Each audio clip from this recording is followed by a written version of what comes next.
Hello friends, कैसे हो सब। This is Surabhi, welcome to study hacks. आज की जो इंपॉर्टेंट करंट अफेयर्स है UPSC, SSC, PSC, NDA, EPFO and banking के लिए बेनिफिशियल है। आइए आज का इंपॉर्टेंट जो न्यूज़ है उसको देख लेते हैं। नेशनल कमीशन फॉर माइनॉरिटीज़ जो है इससे रिलेटेड न्यूज़ है। दिल्ली हाई कोर्ट के द्वारा सेंटर को डायरेक्ट किया गया है कि जो खाली पोस्ट पड़ी है चेयरपर्सन की और अदर 5 मेंबर्स की, उसको जल्द से जल्द फिल किया जाए 31 जुलाई 2021 तक। स्टार्टिंग में जो माइनॉरिटी कमीशन है उसको कॉन्स्टिट्यूट किया गया 1978 में। मिनिस्ट्री ऑफ होम अफेयर्स के द्वारा रेजोल्यूशन लाया गया। 1984 की अगर बात करें तो माइनॉरिटी कम्युनिटी जो है माइनॉरिटी कमीशन जो है डिटैच किया गया इसको मिनिस्ट्री ऑफ होम अफेयर्स के साथ और प्लेस किया गया under newly created ministry of welfare. Exclude किया गया लिंग्विस्टिक माइनॉरिटीज़ यानी लैंग्वेज के बेसिस पे जो माइनॉरिटीज़ रहती हैं। आपका क्वेश्चन ये रहेगा यहाँ से, हमारे इंडिया में सबसे ज़्यादा लैंग्वेज कौन सी बोली जाती है। टॉप 5 लैंग्वेजेस बताएं और साथ ही साथ वर्ल्ड में सबसे ज़्यादा लैंग्वेज कौन सी बोली जाती है। इसको कमीशन किया गया जुरिडिक्शन 1988 में। 1992 में एनेक्टमेंट किया गया national commission for minorities act 1992 का। इसके साथ ही माइनॉरिटी कमीशन को स्टैट्यूटरी स्टेटस दिया गया और इसका रीनेम किया गया as a national commission of minorities. 1993 में फर्स्ट स्टैट्यूटरी नेशनल कमीशन को सेटअप किया गया और 5 रिलीजियस कम्युनिटीज़ को यानी कि मुस्लिम, क्रिश्चियन, सिख, बुद्धिस्ट और ज़ोरास्ट्रियन यानी कि पारसीज़ को नोटिफाई किया गया एज अ माइनॉरिटी कम्युनिटीज़। अगर बात करें स्टार्टिंग में पहले 5 माइनॉरिटीज़ थी यानी कि Muslim, Christian, Sikh, Buddhist, Zoroastrian. बाद में 2014 में जैन्स को भी as a minority community notify किया गया और आज के टाइम में 6 माइनॉरिटी कम्युनिटीज़ हैं। अगर कंपोजिशन की बात करें तो इसमें एक चेयरपर्सन रहते हैं, वाइस चेयरपर्सन और 5 अदर मेंबर्स रहते हैं। टोटल जो 7 पर्सनस है वो नॉमिनेट किए जाते हैं सेंट्रल गवर्नमेंट के द्वारा। इनका जो टाइम पीरियड रहता है वो 3 ईयर्स का रहता है।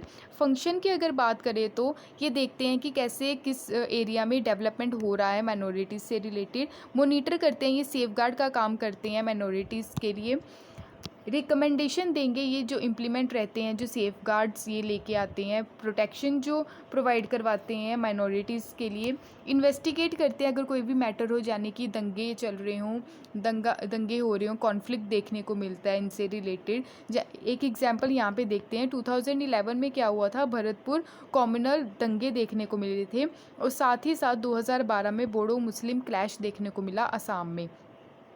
इनके द्वारा इन्वेस्टिगेट किया गया कमीशन के द्वारा और फाइंड किया गया कि कहाँ पे क्या क्या प्रॉब्लम्स थी और कैसे इसको सुधारा जा सकता है ताकि आगे ये रिट्स, ये दंगे फसाद ना देखने को मिले। और सबमिट की गई रिपोर्ट गवर्नमेंट को।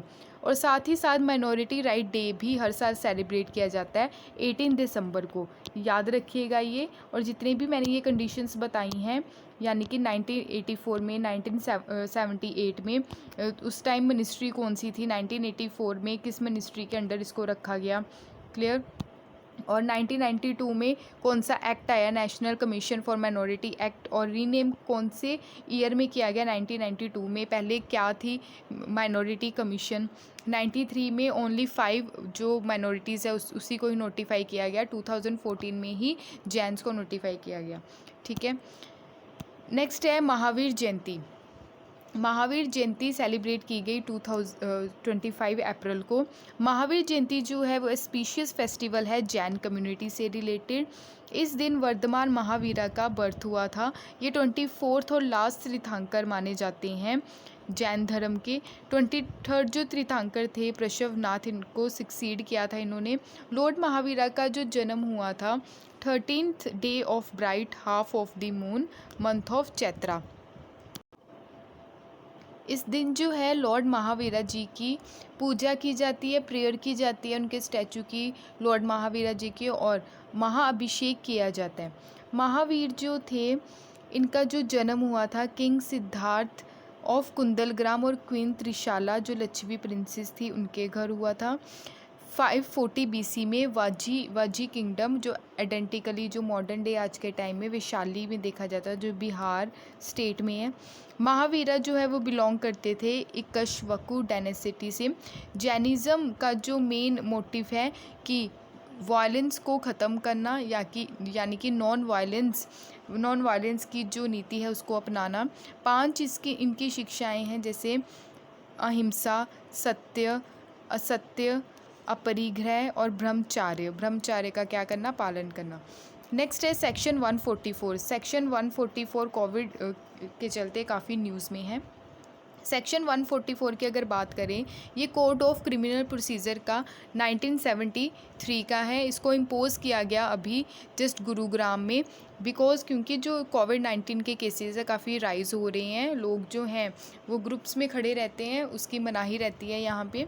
ये जो लॉ है जो एम्पावर किया जाता है मजिस्ट्रेट के द्वारा किया जाता है एनी स्टेट और यूनियन टेरिटरी में, और प्रोहिबिट करता है ये जो गैदरिंग रहती है, चार से ज़्यादा लोग इकट्ठे रहते हैं वहाँ पे, रिस्ट्रिक्ट करता है किसी भी स्पेसिफाइड एरिया में।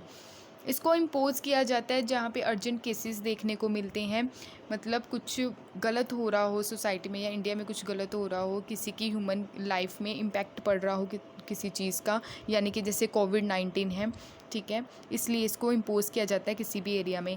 इसमें जो मैक्सिमम पनिशमेंट रहती है, अगर कोई इस सेक्शन का हनन करे, ठीक है, इस सेक्शन का हनन करे तो जो पनिशमेंट दी जाती है वो मैक्सिमम दी जाती है 3 ईयर्स के लिए। According to order under this section अगर बात करें तो जो मूवमेंट रहती है पब्लिक और ऑल एजुकेशनल इंस्टीट्यूट की, उसको क्या किया जाता है, बंद किया जाता है, जो आज के टाइम में आपको देखने को मिल रहा है। अल्टीमेट अगर पर्पस जो रहता है सेक्शन 144 का, ये मेंटेन करता है, शांति बनाने का काम करता है, लॉ एंड ऑर्डर को मेंटेन करने का काम करता है किसी भी एरिया में। इसको एक्सटेंड किया जा सकता है 2 मंथ के लिए या उससे ज़्यादा। अगर मैक्सिमम वैलिडिटी अगर देखें तो इसकी क्या है, 6 मंथ। सिचुएशन अगर नॉर्मल हो जाए किसी भी एरिया में, यहाँ पे इस सेक्शन को इम्पोज़ किया हुआ है, उसके बाद उसको क्या कर दिया जाता है, विड्रॉ कर दिया जाता है। नेक्स्ट है जस्टिस नथुलपति वेंकट रमन्ना। इनके द्वारा 48 चीफ जस्टिस ऑफ इंडिया के लिए ओथ ले ली गई है। 48 चीफ जस्टिस ऑफ इंडिया 24 अप्रैल को इनके द्वारा ओथ ली गई। जो ओथ दिलाएगी वो दिलाएगी प्रेसिडेंट रामनाथ कोविंद जी के द्वारा, जो राष्ट्रपति भवन में सेरेमनी देखने को मिली। इन्होंने सक्सीड किया शरद अरविंद बोबडे जी को। और जस्टिस रमन्ना जो है ये सर्व करेंगे 26 अगस्त 2022 तक। आपका होमवर्क रहेगा, ये जो जस्टिस NV रमन्ना है ये कौन सी स्टेट से बिलोंग करते हैं। नेक्स्ट है नेशनल ग्रीन ट्रिब्यूनल की अगर बात करें तो NGT क्या है, ये एक क्वाज़ी जुडिशरी है, यानी कि अर्ध जुडिशरी, सुप्रीम कोर्ट के जैसे काम करती है पर फुली नहीं, ठीक है। अगर NGT की बात करें तो ये हमारी जो इंडिया है इसको अपनाने वाली 3rd कंट्री है। पहली है न्यूजीलैंड, ऑस्ट्रेलिया, उसके बाद इंडिया। NGT की अगर बात करें, इनके द्वारा 8 मेंबर जो है नेशनल टास्क फोर्स को कॉन्स्टिट्यूट किया गया है, कंट्रोल करने के लिए जो एयर पोल्यूशन है और मॉनिटर करने के लिए जो रेमेडियल जो स्टेप लिए गए हैं एयर क्वालिटी को इम्प्रूव करने के लिए। नेशनल टास्क फोर्स की अगर बात करें तो इसमें कंप्राइजेज रहेंगे सीनियर ऑफिशियल अलग अलग मिनिस्ट्रीज़ के, यानी कि ministry of environment, forest, climate change, ministry of housing and urban affair, petroleum, transport, power, agriculture, health and central pollution control board. अगर नेशनल टास्क फोर्स की अगर बात करें, ये मॉनिटर करता है, इन्फोर्स करने का काम करेगा ये एयर क्वालिटी स्टैंडर्ड को। नॉन अटेनमेंट जो सिटीज़ हैं, यानी कि सिटीज़ में काफ़ी पोल्यूशन देखने को मिलता है, अगर हम कंपैरिजन करें विलेज लेवल पे, आइडेंटिफाई करेगा जो एयर पोल्यूटेड एरियाज़ है, कहाँ कहाँ सबसे ज़्यादा एयर पोल्यूटेड देखने को मिलते हैं। सबसे ज़्यादा अगर बात करें तो दिल्ली जो NCR वाला रीजन है, सबसे ज़्यादा वहाँ पे एयर क्वालिटी जो इंडेक्स है काफ़ी पुअर है। एयर क्वालिटी जो पुअर सिटीज़ है उसको आइडेंटिफाई करेंगे कि ताकि वहाँ पे इम्प्रूवमेंट की जा सके। जो चीफ सेक्रेटरीज़ हैं जितने भी स्टेट के, यूनियन टेरिटरीज़ के, ये कंटिन्यू मॉनिटर करेंगे कि कैसे इसको एग्जीक्यूशन किया जाए, कैसे कैसे प्लान लेके आ सकें हम स्टेट लेवल पे। और मॉनिटरिंग सेल देखने को मिलेंगे, अलग अलग ऑफिसेज इसके देखने को मिलेंगे, ताकि एयर क्वालिटी मॉनिटरिंग कमेटी को भी यहाँ पे कॉन्स्टिट्यूट किया जा सके। अगर नेशनल ग्रीन ट्रिब्यूनल की अगर बात करें तो कमेटी जो रिपोर्ट सबमिट की थी इससे रिलेटेड 2009 में, और एनेक्टमेंट किया गया 2010 में, इसको इम्प्लीमेंट किया गया। ये थे आज के इम्पोर्टेंट करंट अफेयर्स। अगर आपको अच्छे लगे हों तो प्लीज़ लाइक, शेयर और सब्सक्राइब ज़रूर करिएगा। आई होप आपके सारे डाउट्स क्लियर हुए होंगे। PDF के लिए आप टेलीग्राम को ज्वाइन कर सकते हैं। देखने के लिए शुक्रिया। जय हिंद।